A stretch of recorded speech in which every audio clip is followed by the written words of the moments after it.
Easy E, how are we? Johnny, well, hopefully I'm in better shape than you. How are you feeling today?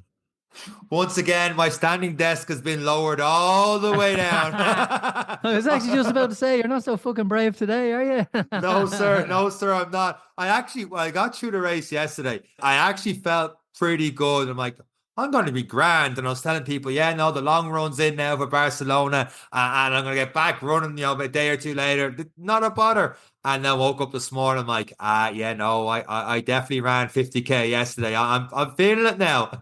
It's a required rest day, I think, today. Oh, 100%. Next couple of days is the rest. I'm going to be talking about him a little bit later, but I woke up this morning, Sunday morning, is recording this podcast, and checked the L Strava, and there's Jer Copeland after doing a 7K run on the beach, and I'm like, one, thank you, sir, for wearing the Any Given Day t-shirt. But two, I was like, Jay, did you really have to go and do that? And so I messaged him, and he's like, Sean, man up, get out there. I'm like, not today, pal, not today. I'm very proud of my run yesterday. With my time and everything, I'm equally as proud as he only passing me out once in the 2 hour, 32 minute mark is when I saw Jared in the track, himself and Mick passing me out in that one. But it was great seeing him. We've talked about before in the podcast, unbelievable event. It really, to be honest with you, sometimes when we're doing a running podcast, you get that what's the word I'm looking for? Imposter syndrome. That's exactly what I'm looking for. Imposter Oh, syndrome. Sean, we're hanging around too much. I could just tell. Like, it's like, I know what he's looking for here. Look at So that. you think like, because man, I got passed, like it's 10 laps, so I got passed out by the best of the lot. Like I got passed out by Wayne Waldron, who went on to win it. We're delighted to have him on the podcast last year, and just to see the leaps and bounds he's done since then, it's been phenomenal. He passed me out for the first time, I think, before I finished my second lap. So by the time I had done nearly 10K, he had done 15K, and he went on to pass me out at least another four times, as well as Ian Fitzgerald, and obviously a lot of other people. Katrina Jennings, who won it for the female side of it. But I think maybe I've got this imposter syndrome trying to get in. But when you get there and you get to talk to people, it doesn't matter really if you win it or you come in under the five or above. Everyone treats everyone the exact same way. Everyone, it's almost like Christmas, because you can see going in towards the forest, people who haven't seen each other in a while, and they're all meeting each other. Just that running kind of community, and it doesn't matter what level you're at. I was talking to Kevin English about this, and he had Wayne win it, and whether you're there just for 5 hours trying to run it or not, everyone's kind of treating each other the exact same, and that's what I really love about an event like this. And yes, there's other events you see that, but when you're seeing people lapping you so many times in the forest, everyone's treating each other on that same level, and it really, really is class to see. Yeah, it looked then, and by all accounts, through the social media, it looked like a great event. Well done to everyone who'd come up and attack you and shout abuse at you, because I wasn't there to do it myself. Yeah, look, it's the guys run a great event. We're very, I suppose, happy to be involved to help try and promote it and talk about it and partake in it. But it seems to have gone really well. They did such great work in getting that race on for this weekend, given the storm, given everything, because it is a race in a forest. So, but I suppose the people who organize probably don't get enough credit. Everyone knows they do a great job, but I suppose for this one, to have 300 plus people show up to a start line and have that race go ahead took a lot of effort. Well done to everyone who came and support. It was a tough old day at home, by all accounts. Looking for more tea. Weather was a lovely day here, but well, well done to everyone who supports, and the whole thing is supported. The local cafe gets a great run as well for the day, and all around just a great event. And it is the National 50K Championship, so well done to those who won and did well, and like that, those who finished dead fucking last and have to go do MMA now, is fair play to them. It was an event, and well done to all those who took part. I really, really can't recommend it enough. If anyone's interested in doing their first ultra run, something like that, the loops work out great coming in, getting a bit of food, Lucozade, whatever you need, and back out again. But I got paranoid because the Strava told me I did like a 4:37 when I was a 4:43. So immediately I was putting up the picture, be like, oh no, I did a 4:43. I never stopped my watch. Yet Strava, I don't know how this works now. Strava automatically stops my watch when I come in for food and come back out again. One, I don't know what I was doing for 6 minutes getting food every time. I didn't feel like I was there that long, but I must have been because that was the time. So I was like, I didn't try to do a 4:37. And two, I was talking to you about this before I hit the record button, and you came up with a more logical answer than I did. I had one of our friends, Lorna, was there for me near the end, and with 2 laps to go, I don't know why I don't even like the fruit. Don't like fruit in general, but I was craving a banana for good 2-3 laps, and like with 10k to go, she gave me a banana, and I was like, I actually feel all right. I did another lap, and then my last lap was like found a whole new gear, no idea where it came from. I flew around. And then you were saying, yeah, Sean, you told me before that banana lap that you stuffed your face with a ton of jellies and half a Nutri-Grain bar. Probably just took some time to settle in. But we're blaming the banana. It's the superfood there. That's what got me through. It's such a good race. I'm 100% there next year. And if And you're look, thinking with an ultra, that has to be the one for you. and in terms of doing an ultra as well, like you can do it in shorts and t-shirt because every 5 kilometers you have your resources, you have everything Mm. there, and that's what makes it so attainable. And to give it a good go and have everything you need there to make sure your nutrition is on game. When you know it's a great. It looked a little bit cold, a little bit wet. I It felt sorry was. for you, but actually I seen your last split and you got faster, and I was like, oh fuck. So I went down to the gym once you finished the race, and I was like, right, this was supposed to be a rest day, and I ran. It's like it was 37 degrees, 80% humidity, and I was like, if Sean Coffey can run nearly a 5 minute K at the end of a 50K, I can do a 6 minute K for a 10K on this treadmill. I was like a heart rate 190 after about 40 minutes, and I was like giving myself abuse, calling myself fat. And there was people in the gym going, "What's wrong with the crazy guy over there?" I was never so spurred on by seeing someone's results angrily. But so the race even inspired me out here. But look, so many people doing some great things, and it is a great one, particularly because it is so early in the year and not everyone's Mm. training would have went well with all the storms, and so for everyone just to get out, complete it, and have a good time, I suppose that's all we can ask for. I know you mentioned already, but the clear up job they must have done. There was a part where, like, usually you're in the forest, you don't see too much of the sky, but like near the end of one of the loops, like, you just see the amount of trees down and stuff around you, and just clear sky. When it wasn't clear, it was raining. At times going straight down, I see. Definitely felt it as well. How they got that cleared up in less than 2 weeks for that race to go ahead is just phenomenal. Really, really enjoyable race. And kudos to yourself, because I got a couple of nice compliments on the Any Given Run Day t-shirts. And we all know when it comes to the t-shirts, you're the man when it comes to that one. Well, that's all I'm good at. I don't actually run. I just do fashion shows. Milan is next. But no, yeah, the Any Given Run Day t-shirt, a lot of people receiving their t-shirts this weekend. Most of them already have them and sporting them, and some of our competitors, by all accounts, everybody is really liking them so far. So yeah, I think for us, we did say we were searching far and wide for a t-shirt that we thought would really suit something a little bit different than the norm that we see around the finisher line as well. So yeah, the Any Given Run Day t-shirt is here. A lot of people are enjoying it. We will have a merchandise store set up soon. So if Oh. anyone is seeing them and likes them, then yeah, I suppose you can reach out to us and we'll see if we can get you one of the now infamous Any Given Run Day t-shirts to you. Unbelievable, Jeff. And on that note, right before we wrap up the intro of the podcast, because I need to run a good old ultra pure bat right now.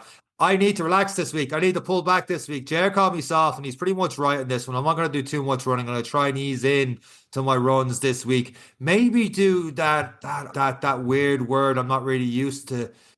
I could be pronounced this wrong. I'm known to pronounce a lot of things wrong lately in the podcast, so let me try and say this word right. Yoga?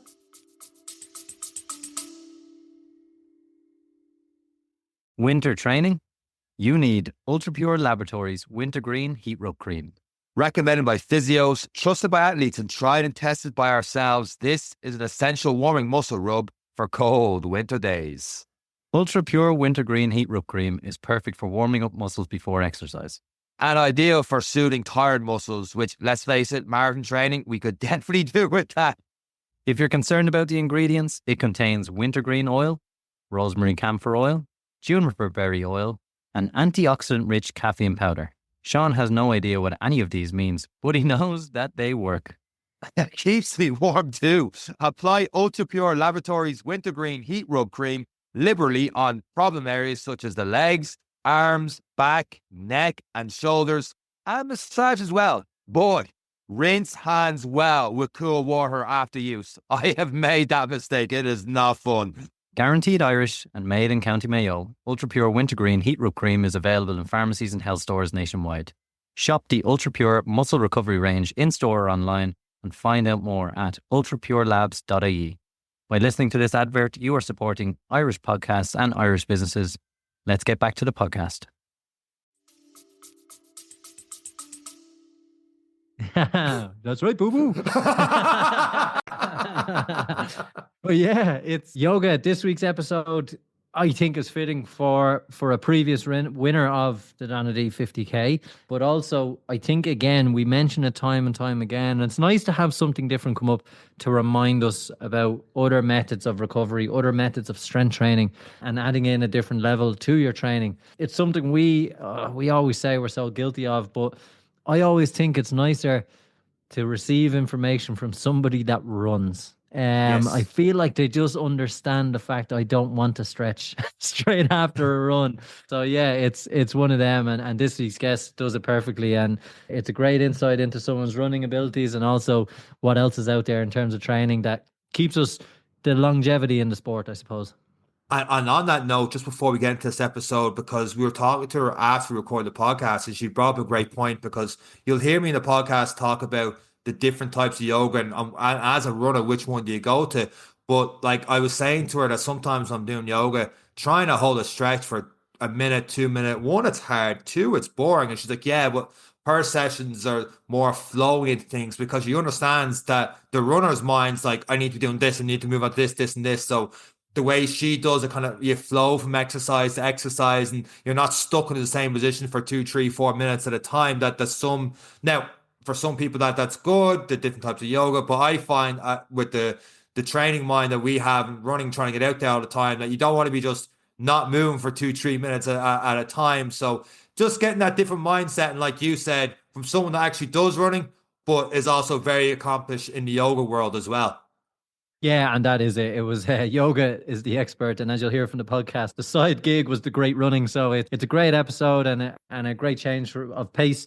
And again, well done to everyone in the 50K, and we will see what the rest of the year brings for everyone. And it is just the start of the season for a lot of people as well. So this is a nice episode to bring with you for the rest of the year. And with that said, it's this week's episode of the Any Given Run Day podcast. Let's go.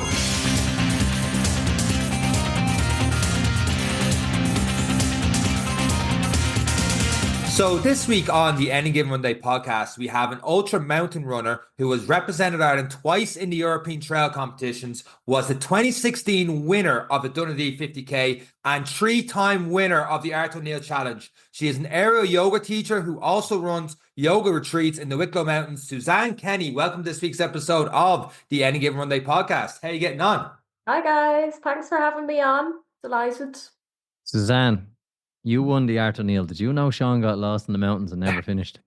I actually listened to his podcast episode about his adventures, and I totally get it because obviously I've been there myself, and the Art O'Neill is definitely one of those races that is very hard to explain to people unless they've done it.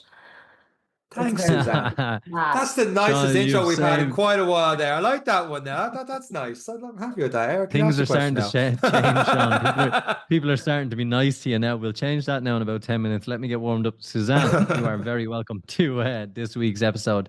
Obviously, to get those kind of accolades, you didn't just show up to the Art O'Neill and get there. How did you get involved in running, and where did sports start for you?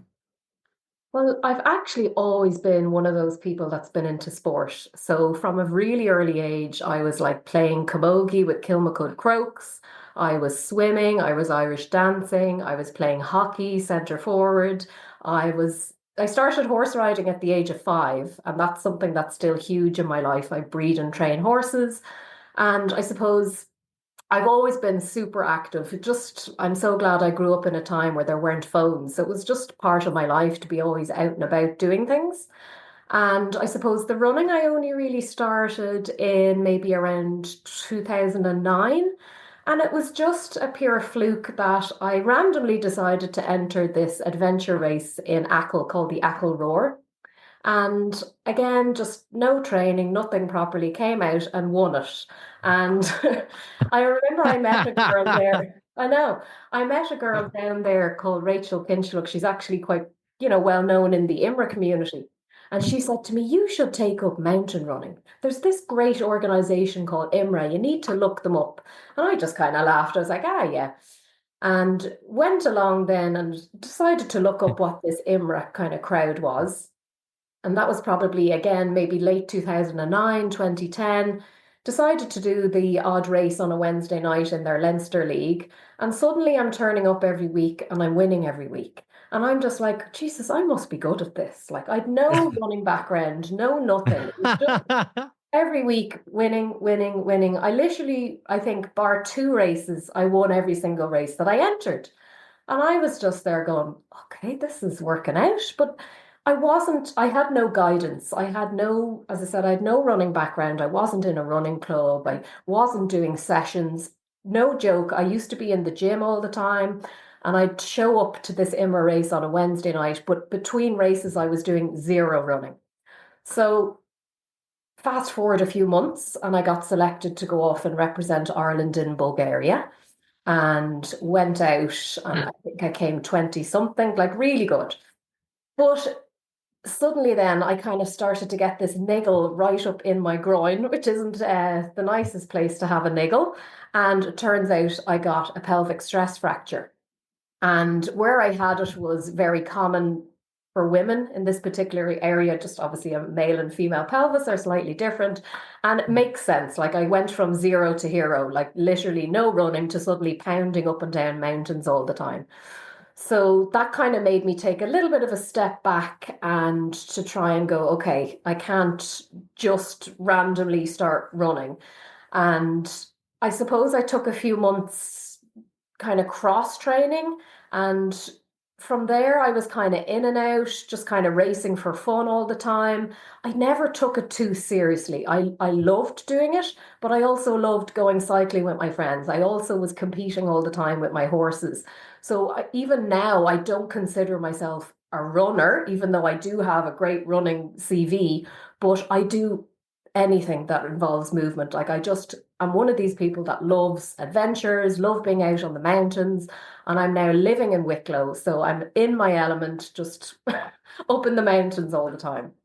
There's people in the IMRA community going, Dad, I've been training for 10 years. Suzanne shows up in a Saw Doctor's t-shirt and shoes from the night before and wins every race she shows up to. Men hate being beaten by women.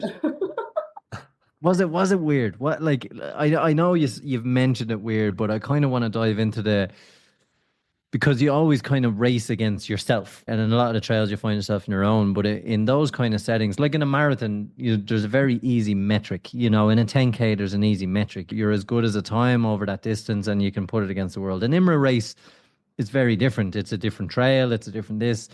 And you're only racing who shows up on the day. Was it difficult to understand how well you were doing? Was it a false sense of security until you went on that European trip?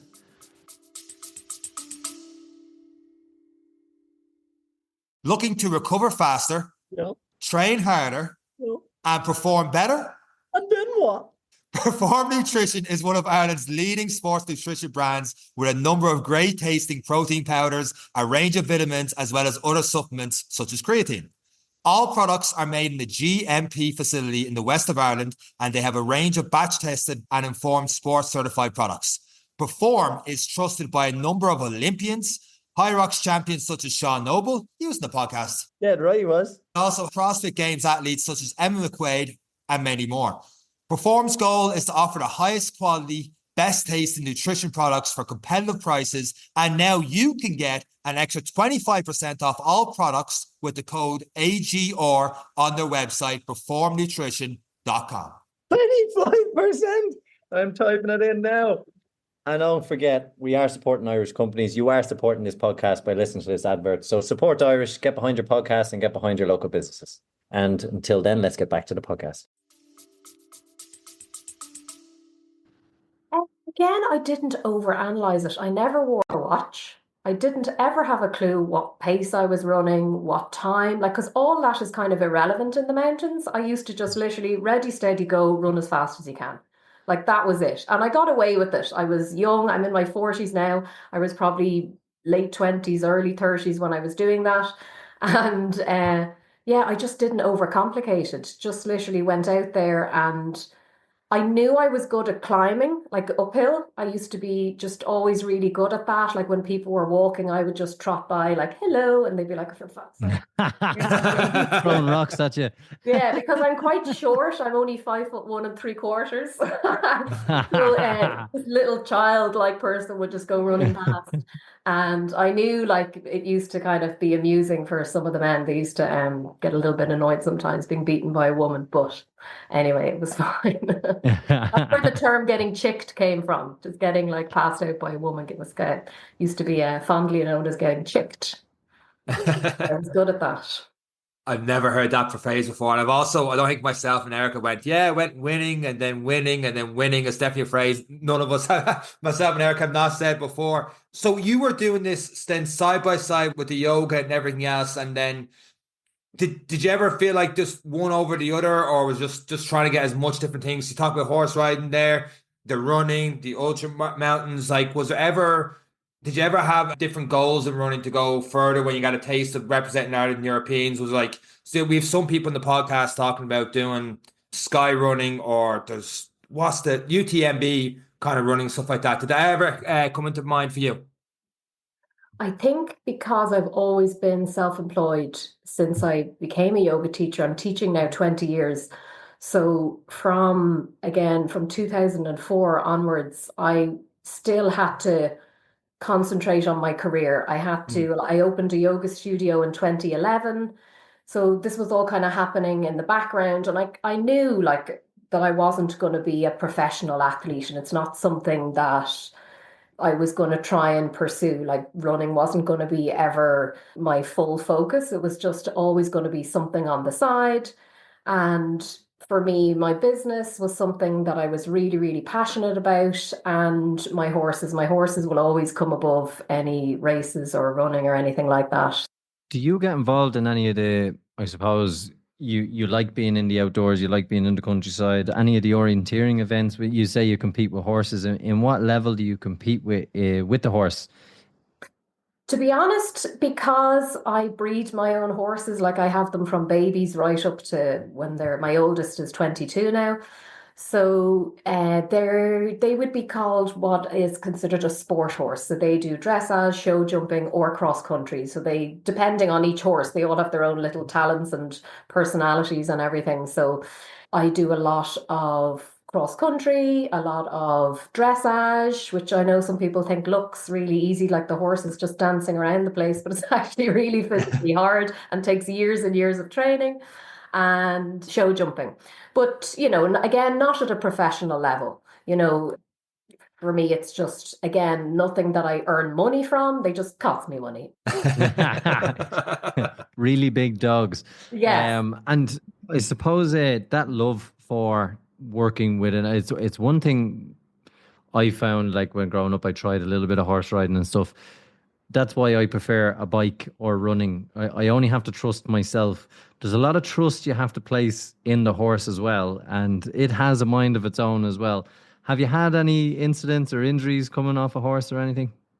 Yeah. Unfortunately, like it's kind of part of it. And I suppose anyone who's into horses, we have this weird kind of thing where if we get really badly injured, we'll always blame ourselves, and we'll never blame the horse. Never the I horse's shouldn't have fault. gone down. Yeah. I shouldn't have gone past that tree. It was a windy day, and we'll try and justify it as to why the horse bucked us off. But I fractured my leg maybe about early 2000s again. So I've got 2 screws in my tibia from a horse. Actually, Art O'Neill, one of the years I ran it with the fractured finger from a horse. Yeah, I'm always getting little, like even a horse standing on your foot, agony. You could have a big bruised foot for a few weeks. So yeah, and even the hours I spend every day mucking out horses, it's all very, very physical.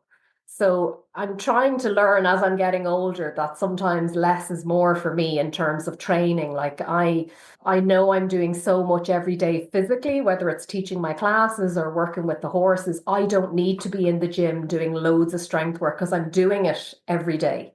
And I try to explain that to people like that, you can work in all your strength stuff into your life as well in ways that you enjoy. It doesn't always have to be something that you dread or don't enjoy doing. It was kind of a louder question. Knowing people who work with horses all their lives, they've had injuries and many injuries. But what I find, people who work with horses forget about injuries. They're the best people for injury recovery I have ever met in my life. It's like, oh yeah, actually I did break my leg 5 times and Yeah. I forgot about that. But then I went to one Art O'Neill, so it's okay. How, What that it how do genuinely you is. manage? It's like we've got this weird kind of hardiness about us that we're just used to getting trampled, getting bitten, getting kicked. Like it's just part of it. And outside all the time, like in horrific weather, but you get up there, you get out, and you do it. Like it's, as I said, it's a weird disease that us horse people have. Wish I had a horse would have toughened me Obviously. up when I was younger. Yeah. Suzanne, obviously Imra was a good love. You live in Wicklow now. You're drawn to that kind of outdoor lifestyle. What brought you to the Art O'Neill? So I started running with other kind of people into mountain running maybe around 2015. And it was a little group run by a guy called Don Hannon, and he called the little group Trailheads. And we used to meet up in Roundwood on a Tuesday and a Thursday and just kind of go randomly running wherever we were going that day. And I had said to Don, I'd never done an ultra marathon before. And I remember saying to Don, I'd love to do the Morris Mullins 50K. And I'd only ever ran a race, maybe up to half marathon. And he looked at me and goes, not only are you going to do that race, but you're going to win it. And I just laughed and I was like, yeah, no, I don't even want to. I just want to do an ultra. I've never done an ultra before. So as part of kind of the plan he put me on, he said, you're going to do the Art O'Neill. And I didn't want to do the Art O'Neill. It sounded like absolute hell. Like there's been horrendous training sessions where I turned up and he'd just look at me and I wouldn't be dressed appropriately or anything. And he'd look at me and go, what part of he died are you not getting, Suzanne? And I would just be like, I don't want to do this stupid race. Like I genuinely didn't want to do it. And then eventually he convinced me to do it. And we were all out recceing all the time. And this was the first time I did Art O'Neill was 2015. And it was before you were tracked. Like even you'd have a GPS, but back then they weren't very good. So you had to be out constantly on the route, training. And it was I actually preferred it when it was like this because you didn't know where anybody was. Like you'd be in the race and you'd be coming into checkpoint 1 and there's people coming out at all angles, like you bump into somebody like in a forest and everybody's lost and it was just chaos. It was brilliant. Absolute chaos. And you wouldn't know where anybody was, like nobody was being tracked. So you couldn't see who was where. You were just timed from like checkpoint 1 to checkpoint 2 and you had to beep in with the little thing on your wrist. And yeah, I suppose I did it then that year and I did well. I won it that year. And then I decided, right, I'm going to go back and do it the following year, but I'm going to try and do a much better time. And of course, 2016, really bad snow. Now, That's right. Yeah. yeah, so 2016, like I knew I kind of wanted to try and set a new female course record, and I was really fit at the time, and I knew I'd do a really good time on the road. But then I'd been out a few days before the race, and I knew that the snow meant it wasn't on for me that year, that the snow was just too bad. But I still had a great race, and there was always kind of part niggling in the background. And you'll know this if you've done the Art O'Neill. If it doesn't go well, which a lot of the time something happens, and you're like, oh, I have to go again. I knew I'd be like on my deathbed, just going, one more time for the Art O'Neill. I know I can do it better. So then again, a few years went past and I entered Art O'Neill again the year where it was like a staggered start. And that was the year I had the fractured finger and I had COVID like a couple of weeks before the race. And I just had the worst race in the world. I ended up walking like most of it. I came third. So I was like, I can't leave it on that note. I'm going to have to go back and do it again. I had to go back last January and do it again. And now it's like, right, I'm done. I'm never doing the Irish O'Neill again. I'm leaving it on a good note. So yeah, definitely not doing it again. Sean was there as comic relief to make you feel like it was 2015 again and people didn't have GPSs. It was so much better. It was so much better then. That's the Sean way. strongly disagrees. Well, that's the way I wanted to do it, but I didn't do the whole recce part and stuff beforehand. And I could just see your times here, 6:45 and stuff like that. I'm like, yeah, no, I was still lost in the mountains that time before getting the second checkpoint. So I can relate to you wanting to go back and do it better, but my doing better is trying to finish as opposed to you're doing better in your times. But absolutely phenomenal stuff. And around this time, you also did the Donadea 50K. Yeah, and this is how annoying I am. I know for people listening to, they'll be like, what the hell? This is so unfair. So I did the Irish O'Neill in 2016 and I did something to my shin. And when I came over the finish line, I was in agony with my shin. But you know, when you're in race mode, you'll just keep running, even when your leg is hanging off. So I got over the finish line and straight away was really badly limping. I was like, oh, I can't even like put weight on my legs. So I was on crutches for a few weeks. And again, Don Hannon made me enter Donadea. He's like, you're entering Donadea. I was like, I don't want to do Donadea. I've never done anything. I don't want to do splits or anything like that. And again, he made me do the race. Straight off the crutches, in I go, and I win it. But I was just super fit from being in the mountains. I don't do any kind of road running or any running on the flat or anything. And to be honest, I think what helped was those few weeks of doing nothing, just resting. Rest. Because a lot of the time, Yeah. and I'd be guilty of this, you know, the way you might panic train before something, and then you end up getting a niggle or injured because you're just panicking and thinking that you're going to get fitter when you won't. So the best thing that ever was for me for that race was I wasn't nervous going into it because I actually didn't even want to do the bloody thing. And I was fresh. I was fresh. I'd done an ultra marathon, obviously, Irish O'Neill in January. And then February comes along and I go in and I was just chatting away to another guy for most of it, a guy called Barry Drennan. And he had all the times written on his hand. He was like, oh yeah, I'm on target. I was like, oh, that's great. I'll just stick in with you. And then he left me on the last lap. He was like, I'm going to kick on a little bit. I was like, well, you do that now. Off you go. And next time I was going into the finish, I was thinking, I'm like, So I didn't do an amazing time or anything. I can't remember. I think just under 4 hours. I was just lucky that day that there was no other women that were kind of going for a very fast time, but I'll still take it. You can only race whoever's in front of you. So a win is a win. You won that year. But we have to ask, I suppose, how did the training plan turn out then towards the Morris Mullins 50K? Oh yeah, no, I won that as well. Oh yeah. Casually throw that in, Suzanne. We could not be friends. We definitely could not be friends. After this podcast, we're never speaking again. I know, but like to be honest, I think what I've learned, I suppose, from my experience of running in the mountains is you have to just get out and run in the mountains. Like there's no point doing all these track sessions and everything. I'm sure they do help, but for me, I just had to be out on the course running. So up and down the same hills, going out on the course. Like no treadmill is going to prepare you for climbing up that horrible bit up to Arts Cross. Like you have to just be out there doing it all the time. And like I'm just going to take Irish O'Neill as an example.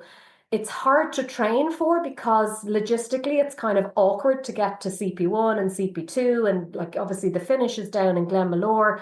So if you have other people that are doing it as well, it definitely helps. So if you've got people who are, doing the same race as you, at least that way you can carpool and you can help each other. And then it becomes a totally different experience because you're like a team entering it. You're doing it together, and the memories even of all the recce's, like there's such a brilliant time. Like it's really, really amazing to be doing that with others. Suzanne, without having focused on any metrics, obviously just showing up, winning, going home, mucking out, going to bed, waking up, winning again, and the story continuing. When you look at that in terms of, because there is that trade-off or a conversation, which is better, hill running, mountain running, road running, with a obviously general eye on it, do you think if you did start to look at the likes of a marathon and splits and stuff, the mountain training would have given you such a better edge than those who've just been training on the roads. Absolutely, yeah. Yeah, like even running slowly uphill is incredible cardio. Like your heart is pounding. And even just the different terrain, the up, the down, it's definitely working your body. It's not the same footfall every step, even the proprioceptor, like looking around, like your brain is taking in all the terrain. And I just think it's so beneficial, even if you're never going to be competing in the hills, to get in a hill session if you can. Even, and it doesn't have to be so serious. It can be literally going out with any of, there's so many groups now that go out around the mountains, like even just going out, and could be running at conversational pace. You don't even notice the time going by. But those sessions, I think, are really, really good. And for me, if I ever did try and up the volume of my training, because I think I do so much other stuff other than running, for me, high mileage doesn't suit me. So I get little niggles and things if I'm doing too much, even just silly things like shin splints and, little things. Even though I'm doing all the right stuff, I just have such a huge volume of movement in my life that for me, I would have to kind of make sure that I'm not overdoing things. So for someone like me, I only run 3 times a week. And even again for Art O'Neill last January, the longest run I did before that was 22K, I think. So you don't have to Oh, be wow. banging out these huge marathon long runs to run a marathon. Like I paid for it the next day. I couldn't walk for about 2 days, but I could still go out there and run 60 something kilometers with my long run has only been up around 20 something kilometers. So I would definitely say for me, my body doesn't like a huge volume because I think I do so much other stuff.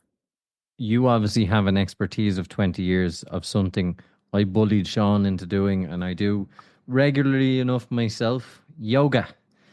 How vital has yoga been in your longevity in, I suppose we tipped on injury recovery as a crazy horsey, sticking to those lower mileage and getting through these races relatively injury free, bar a little bit sore. How important has yoga been in your longevity in sport? Like I'm actually very, very strong. Like I've got really good upper body strength, really good leg strength, and a lot of it, most of it is from my classes. So I teach aerial yoga as well for the last 14 years, which I don't know if you're familiar with it. It's a class where each person's using an aerial yoga hammock. So the best way I can describe it is it's like a silk coming from the ceiling that comes down in a horseshoe shape, and Sean, I everybody, have a new challenge for you. yes. I've seen some of the movements and the calisthenics and the Pilates involved in this. I know what I'd be used to that, and this is one of them. Yeah, no, honestly, it's so good. Like you're doing loads of single leg strength work, you're doing loads of planks, you're doing loads of upper body, loads of core, and it's fun. Like that is huge. And I think with any yoga class, not just aerial yoga, any yoga class, there's so much variety under the umbrella yoga. So it really just depends on the instructor. Like you might go to a class that's a little bit too gentle, that you might find you want something with a little bit of a stronger, I suppose, theme. And you might think, oh, yoga's not for me because you went to one class that you didn't enjoy. Whereas you might do the opposite. You might go to a class that's super advanced with people wrapping their legs up around their heads and everything. And you're just like, oh my God, what is this?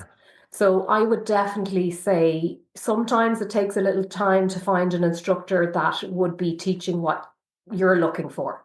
And you might be looking for gentle. You might be training really hard and you're looking for something to complement your training to kind of use as an active recovery class. Or like I was saying with the aerial yoga, you might be looking for something that's going to build strength and that's going to get you moving well. And again, that you can mix in with your normal training. What is your avatar for an aerial yoga session? Like, what kind of people do you normally see? Is it a mix of everything? Like you hear about, like what you're talking about there, gentle. I've heard the term sports yoga and those kind of things. What do you find with the type of person that comes into an aerial yoga session? Ooh, okay, that's so varied because I have so much. Like I've got It's athletes. it's not me and Sean anyway. Well, maybe Not it yet. is runners that it should Not be yet. us two out doing Yeah. Not something like yet. this. Like, because I saw your description of the aerial yoga was You said it was Pilates, aerial moves, obviously, and calisthenics you use as well, which is a name for bodyweight exercise. If you think that's easy, try and do 30 push-ups and stuff like that. It's bodyweight stuff. You don't always need weights. So I was curious to what you see walking the door to do those kind of sessions. I find once, especially men are hard to get into a yoga class, but once they're in and they realize what it's all about, they love it. And men find the aerial yoga brilliant because they're often very good at it, especially the upper body stuff. And they kind of get a little bit of a buzz from that because they're probably able to do a lot of stuff that some of us girls can't do because women just don't naturally have the same upper body strength as a man. But a lot of men I find as well would go, oh, I know I need to do yoga, but I think I'm going to look into Pilates. And I'm like, oh, you hear it so often. I'm like, oh, Yeah. right. You need to try again a different type of yoga. Like a lot of people think, and again, there is some classes that are very gentle, but some of it's not very gentle. But I would get a lot of women coming in who want to work on their strength. And I get a lot of people who aren't typical gym goers. They're maybe looking for something to do instead of the gym. So again, with aerial yoga in particular, the sessions would be enough on their own. You don't need to go off then and go to the gym as well that day, you know? So it would be somebody who's looking for something a little stronger. But there's something quite unique in an aerial yoga class, which is where you hang upside down in the hammock. And there's loads of research about decompression therapy, which is basically what you're doing in the hammock. It's stretching and lengthening your back. So literally all the little vertebrae and the spaces between the vertebrae are getting stretched out. And it's painless. It's obviously actually very comfortable to hang upside down. And for anyone who's kind of maybe struggling with back pain, which a lot of people are, or even just stress or tension in their body, this can be a really nice way to relieve that. I'm not going to lie, about a few years ago, I was suffering with sciatica and I was on holidays, but I found a playground. And you know when you used to put your legs over the bar and then just dangle upside down? Yeah, exactly. I actually, believe it or not, did that. And I was like, I nearly cried. It was like the first time in 2 weeks. I was like, oh, that feels so good. Yeah, that's exactly what it's like. Like people, when people arrive into the class, those that are coming for a while, like they literally pick their hammock and they go upside down. So the class hasn't even started. So I'd say it's a little bit scary if you wander in. You're like, what the hell? You walk into Everyone's like bats. with people all What's like going on? Spider-Man upside down. So I'm often there to people, don't worry, if you don't want to do this in your first class, it's okay. Like, because it is suitable for beginners. But if you just walked in the door, you'd be like, what is this? Yeah, I'd be a bit worried, all right. But I've seen on one or two of your Instagram videos, it just starts and you just start swinging across in the hammock. I'm like, that actually looks pretty cool. A good way to start into a session. I'd say it gets a lot less relaxed as it goes on. But yeah, I've tried like hanging off like chin up bars with my feet. I just don't trust myself. So I've like used resistance bands and it's painful, like in around my hips, and I just keeps ripping in the skin, trying to hang upside down. And but something like a hammock sounds a lot more pleasant to be hanging upside down and just relieve the back pain. You talked there a second ago about, for I suppose mostly people listening to this as runners, and they have that predicament of they go into to yoga or Pilates. Why is that, and why should someone find, for someone listening to find the right yoga instructor, let's say they're living on the opposite side of the country and nowhere near where you're training, what would you recommend to them to what words are they looking for to get a yoga class out? Oh, okay. Again, I would be trying to find out what is their goal. So if it's to get strong and to use movement for building strength and just getting the body moving as it should, it would be a stronger type of class, and it might be worded as vinyasa flow, or it might be worded as power yoga or rocket yoga, something like that. And then if they were looking for the opposite, if they were looking for, like they just felt their body really needed the opposite, they were looking for rest, there's some gentler forms of yoga, hatha yoga or yin yoga. Even sound baths are huge at the moment. I don't teach that now, but that is something that's really, really popular at the moment, where people lie down. Hold on, and what's a sound bath? Yeah, what is it? Yeah, it's sound therapy. Again, I don't teach it, but people lie down, and I sometimes host one in the studio where people come and they do an hour of yoga with me, and then they get in the hammock and lie down and listen to Emma is the girl I get in to do the sound bath, and she's playing all Tibetan bowls and gongs and everything. And yeah, it's always really, really busy. People love it. Oh my I, God, that sounds like bliss. I'd be Yeah, snoring. I'd ruin it for everyone. yeah. it happens. People Was do that a it gong more. or a snore? Absolutely amazing. Suzanne, a lot of people, and by a lot of people, I mean me and Sean, this is going to be very aimed at how I can get more information about yoga. I find yoga very hard. I'm not probably as consistent. I know consistency is king with running with everything. And I'll probably do one session a week. Mine's probably more, it's feeling stiff, reactive kind of yoga, getting the kind of quick relief and then going off for another week, coming back for a quick relief. When I'm in classes, and people may relate to this, anyone who's tried following along a yoga class, like I find my flexibility is next to zero. I'll be holding positions, and obviously there's bifolding people beside me, and I'm like, I have no idea how you're doing that, but I am sweating. I'm finding it so hard, legs shaking, and I'm barely moving. How do you go from that? And I say this in a nice way, to enjoying yoga, because it's very hard to enjoy it. And when you're like, just breathe, just relax, you're like, you've used Suzanne tell me to relax one more time. How do you get from that stage, which is where I am and where I've been for a long time? Because obviously I don't do it enough, and I acknowledge that already. But how do you get from there to enjoying the process of the yoga class? Would you know what type of yoga you're doing? Would you know what would it Yoga with Adrian on YouTube. go on YouTube? Yeah. And it's usually lower back, hips, hamstring strength, all that kind of stuff. Yeah, again, like consistency, of course. Your body gets good at what it does. So if you're doing even one class a week, you will progress quite quickly, which is, encouraging. It's not like taking up a new instrument or a new skill where it takes ages to get good at it. People tell me all the time, even they see the benefits of one class a week. So just with human nature, like it is very hard to be disciplined. Like there's loads of free yoga on YouTube, there's loads of free yoga online. It's just human nature. People find it hard to be consistent, I find, with that. Hmm. So if I was again talking to someone like yourself who's struggling to get consistent, I would suggest that you book a class that you go to, you pay in advance, 6 to 8 weeks, commit, give it a proper go, and then see how you're doing, because it's so different attending a class to doing it online. And yeah, I think it's just people sometimes don't appreciate stuff they get for free, and they need to kind of discipline, right? Oh God, I've paid for this now. I'm going to show up Tuesday, 7 o'clock, and I'm going to do the class. Yeah, Eric, how many times will I give you a lend of a book or something like that? And not Yeah. only have you not read it, I've never gotten it back. So like that's What do the you kind of think's thing I guess. holding? What do you think is Yeah. raised up my laptop so you can see me, Sean?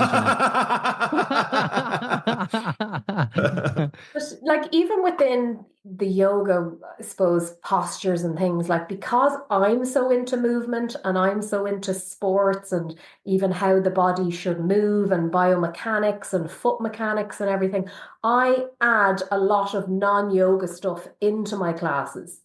So it's because of what I enjoy that. So I don't even call my classes a lot of the time yoga. I would call it a power flow class. And I'm adding in loads of drills and loads of mobility exercises. And I tell them, I go, this isn't yoga, but we're doing it kind of in the flow of a yoga class. I'm just sneaking in those little bits to them to show them, that it's not always a matter of trying to get super flexible. I'm not really flexible, even though I'm a yoga teacher. I'm not able to do all those crazy moves that you see on the internet because I've no interest in being able to do some of those moves. If I wanted to do those moves and I kept working on them, I'm sure I would be able to do them, but I'm only personally interested in moves and postures and things that I can relate to everyday life, that will make me stronger, that will make me more mobile, and that will help me run up a mountain better or muck out a horse better or ride a horse better. I've no interest in being able to do all the crazy stuff. That makes They perfect do sense. say that movement is medicine, and I've heard it, and I've heard Sean say it to me a couple of times. I've heard other people say it, and guests talked about it as well. Mobility is kind of the phrase that's targeting me in Instagram. Obviously, they've followed my search of yoga with Adrian, and they're targeting me now every time I'm on. But mobility and strength work, particularly in and around hip movements, and for example, the natural human rest position is supposed to be in this low squat, but it's agonizing for me sitting in that low. My knees get sore, the hips get sore.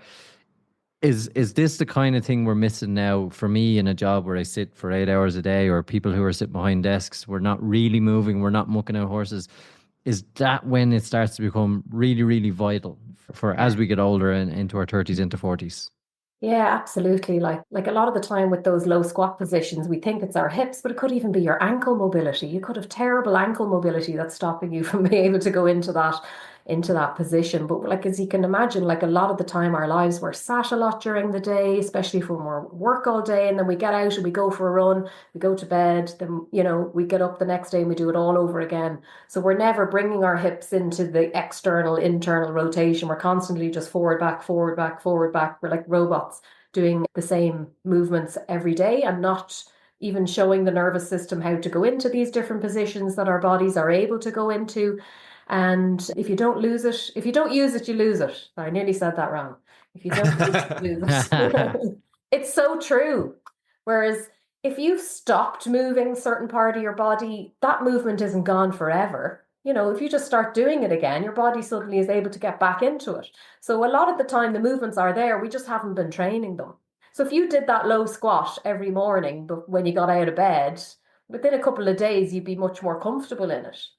My ultimate Christmas place to be would be somewhere in a log cabin up the mountains with snow, with a couple of horses outside. I'm starting to watch Yellowstone now, so that's popping in my head. And and just quiet log fire, the works. That would I'd love. That sounds like your treat earlier this month or back in January of what you had. What does your yoga retreats entail apart from like the most scenic Christmas thing I've ever seen in Ireland? I know. I'm very lucky where I am. I'm in Glencree, the Glencree Valley. So I'm not sure if you're familiar with that, but it's maybe 12 minutes from the M50. So I feel like I live in the middle of nowhere, but I am actually so close to everything. So for me, it's like an opportunity to bring people up into the mountains. And a lot of people, obviously, if you're living in Dublin, it could be hard to get the time to come up into the mountains. I didn't grow up here. I'm only living here about a year and a half now. I was living in Swords for 17 years. And before that, I was living in Mount Merion. So for me, it's just the perfect way of getting people to experience life up here and even just the quietness of the mountains and just the pure beauty of it. Like I'm obsessed with it. I'm walking outside every day going, wow, this is incredible. I just don't take it for granted and I love that. But when for the weekends, I get people to come up and I have a house rented, belonged to a neighbor of mine that I use for the retreats. It's a stunning refurbished bungalow. So everybody stays there. We do the sauna. I have one of those little pop-up saunas. We've got the rivers here. People can dip into the river. And then I have aerial yoga here as well. So I do classes of aerial yoga with people, but then between sessions, we can go off for a hike if we want, or if people just want to chill, they can do that as well. So again, depending on the time of the year, I did a retreat at the start of November, kind of around Halloween. I did one just there in January, and the time just goes so quick. I'm always like, I can't wait for the summer to come and be able to do more in the summertime when we've got obviously daylight for a bit longer. I'll have them hiking up around Lochbray and all that. Class. Sounds so cool. Yeah, it is. With these retreats, do you have any rules in terms of bringing your phone in? Is it a real decompress, switch off kind of weekend? Because obviously people carry a lot of anxieties. I'm going on a retreat. I'm also going on a retreat in the mountains. Like, is there any kind of things to just give that extra switch off as well that you include? I don't make people switch off the phones or anything like that. I'm sure I could if I wanted to. People are pretty good when they get here of just being in the moment, you know. They wouldn't find it difficult not to be on the phone. It's only a short time, it's only a weekend. Usually they arrive on a Friday evening or a Saturday morning, and sure they're back then by the Sunday. But yeah, like definitely even just experiencing how quiet it is up here. I had the feedback I had from the first retreat. There was one girl that's just like, I can hear a river, but I can't see it. It's just mad. Cool. And even just the Yeah. stars, like looking up at the stars, it's just incredible. But it's there for all of us. You know what I mean? It's so easy to find this sense of peace, like it's so close to life. And what's the Wi-Fi signal like? Perfect. No. Could we do it? Could we do a podcast from there, Suzanne? How do I find out? And do you still eat normal dinners or is it weird dinners? No, Suzanne, it does sound absolutely amazing and something we're probably not good at. And again, coming back to runners and what most people are kind of looking for, top tips from Suzanne into their yoga and good habits going forward for the year. Do you have any top tips for those who neglect stretching, neglect kind of the maintenance side of their lives, the mobility side of their lives, and what can we, particularly as runners with a running background and a good understanding, it's nice to have someone who has run, even if they just showed up on the day, but someone who has done it, tell us, listen, maybe you should be looking at this, and this, and make these changes for the year ahead, and you could be in a good place in a couple of months. Yeah, again, I would go back to trying to find a class. If you're kind of focused on trying to bring yoga, Pilates, aerial into your training schedule, find a teacher who you kind of gel with, whose class you enjoy. Step one, you're in, sign up for the 6 to 8 weeks, give it a proper go. Then in terms of training, definitely it has to be stuff that you enjoy. Otherwise you'll just dread it and you won't want to, whether it's a speed session or just going out on a Monday to do a long run. Like, make things enjoyable, whether it's going out with friends, whether it's listening to a podcast, whether it's going for a run up the mountains. I find for me, like, I look forward to going out. If I can't get out for whatever reason, I get cranky. Like, I just love it so much. For me, it's just the headspace, and I don't have to worry about a watch and wondering how fast I am at going uphill. So if you haven't been bringing any kind of hill training into your plan, I would definitely recommend it. It's so good for building strength. If you're not into doing the weights and everything, just go run up a mountain. Like, it's free, but it's also so good at strengthening the legs. As I said, cardio before, even just working on your posture, running uphill, downhill, and get friends if you find you're a little bit, especially women. I've had women say to me before that they're a little bit nervous going out on their own. I find if you have others to go with, that can be really motivating, and yeah, just definitely have fun. Suzanne, what does a pre or post run look like for you in terms of, do you do mobility or a flow of something, or do you just get that in your sessions and that's enough? Yeah, I wouldn't be doing like stretches before a run or anything like that. If it was a really cold day or something, I might do a few little mobility drills before going for a run. But most of the time, again, in the hills, you're not going straight out sprinting. You're not going to pull a muscle. You're starting off slow. And again, for anyone not used to hill running, it can be funny because sometimes you're power hiking uphill. It's not all running. And you can be kind of there going, God, I'm walking. But like, you're still working so hard. But for me, yeah, I wouldn't be doing any stuff really before or after a run. For me, it's all in between. And for me, like, I'm doing it for hours every day in my classes. I'm only doing my strength work and my mobility and everything in my teaching. I'm lucky that I get to do it every day. I don't have to be doing extra sessions myself at home. I do it all in my classes. So that's why I'm saying, if you can just get into a class with the teacher like me, if you can't get to my classes, someone exactly like me, I will One of one. If you don't go to Suzanne, that's it. We're stopping the podcast. You'll never win anything. Yes, unfortunately, Anna. Yeah, if you can find some way of getting that work in to your week, you're covered. You don't need to be doing it extra yourself unless you're struggling to find a class that's getting it for you. That is music to people's ears for so many reasons. One, we all feel guilty after not going for a stretch or something after a session, and we're a little bit stiff and sore later, like, oh, I should have done 20, 30 minutes yoga. I'll do it the next time. and it never happens the next time. So the fact that if you stay consistent at it and just book yourself into a session, pick that slot, go with it, and get your hour of stuff in from there, and then you're getting some strength work in there as well, and getting the runs in with the hills and strengthening the legs. That's class information. That's class advice for people. Yeah, and even all the sauna stuff lately, like I love all that stuff. That's so great for recovery. So How I've do you been find the pop-up sauna, Suzanne, actually? brilliant, Because I've absolutely brilliant. so many emails of getting them like, oh, this time maybe I'll go, not go with it. And is it as Do good it. as the other saunas? You recommend them? Yeah, do it. Because like obviously having a sauna at your house can be difficult. Whereas these, like you're set up in 10 minutes and it heats up so quickly. But it's so like you see all the science, it's always there even online about saunas and cold plunges and everything. I would say they're the best thing to do after a long run. And again, you can make it social. You can meet up with friends, do the sauna, do the ice bath. That's brilliant for your recovery. 100%. Yeah, I think you've pushed me getting the sauna. I'm not gonna say I'm definitely gonna get one, but that's the closest. I've seen so many offers over Christmas. It's like, will I? Won't I? Is it the same? But I'm glad. I've never talked to someone that has done the amount of running and training you've done that also use the pop up saunas that I want to get their advice on. So maybe everyone listening might get a pop up sauna. Eric's heard something. I'm living in a sauna here in Mozambique. What's a pop-up sauna? What? You've never seen these online?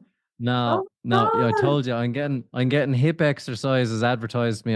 I live in a sauna. I'm not getting saunas advertised. I'm getting saunas advertised to me all the time, but I'll let Suzanne explain to you what exactly they are. Suzanne, Yeah. what's pop-up sauna? Is Yeah, this it's like it looks literally like a like mobile shower where you stand into it? yeah, it's a bigger than that. It's a pop-up tent, basically. But it's all insulated, like it's a proper sauna. And I think a lot of them are used for ice fishing in really cold climates where No way. yeah, I swear yeah, to and God, this is like a whole new world. I can't believe I haven't heard of these. yeah, brilliant. And they have a little zip to get in and out and little windows and everything. But like the ground is still the ground. So there's no floor on it, but it pops up into like a hexagonal kind of a shape.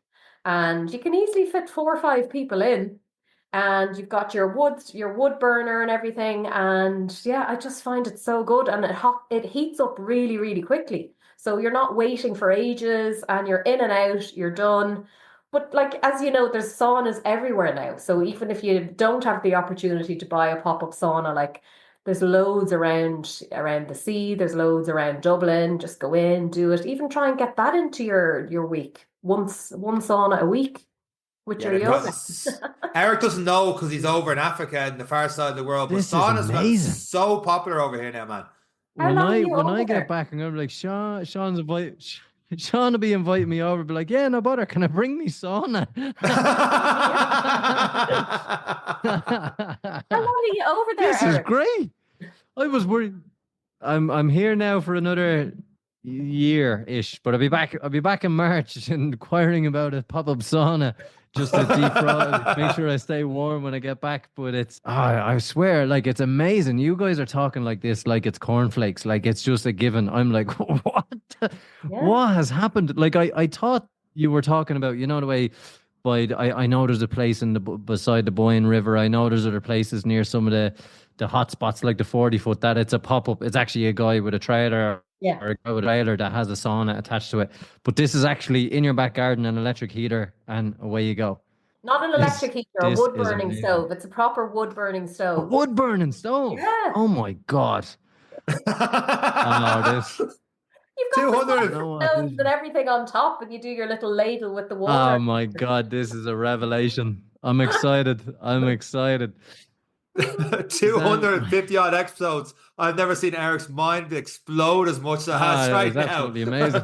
I've never looked forward to recovery so much when I get home, but absolutely brilliant. Suzanne, we have covered a lot. We've taken up a lot of your time. I suppose, have you any last tips? I know it is again, and find the class, and we're hitting that. How can people get in touch with you? How can people try aerial yoga? Even just give it a go and see if it's for them.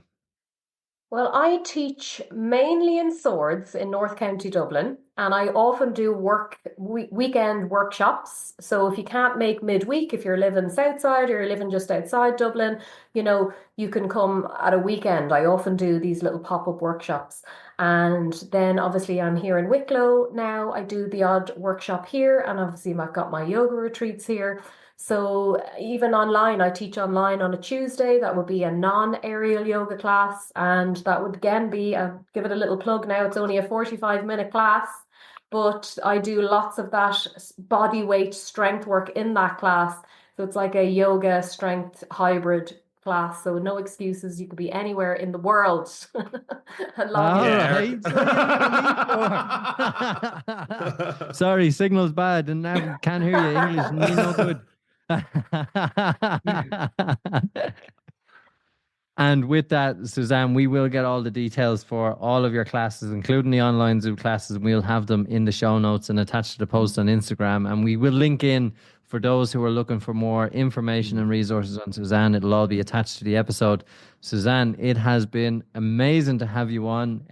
Your modesty for running, I suppose, is evident through your Instagram. It doesn't exist. You had to tell us you ran loads. We found out more about you through running, and then you just bring so much to it, and in such a casual way. It's phenomenal. It makes us jealous, but it's absolutely phenomenal, and it's been great to get to know your background and the beauty and the power of yoga and what it can bring to sport. Welcome. Thank you very much. And that is it for this week's episode of the Any Given Monday podcast. Myself, Suzanne, and Eric. Take care.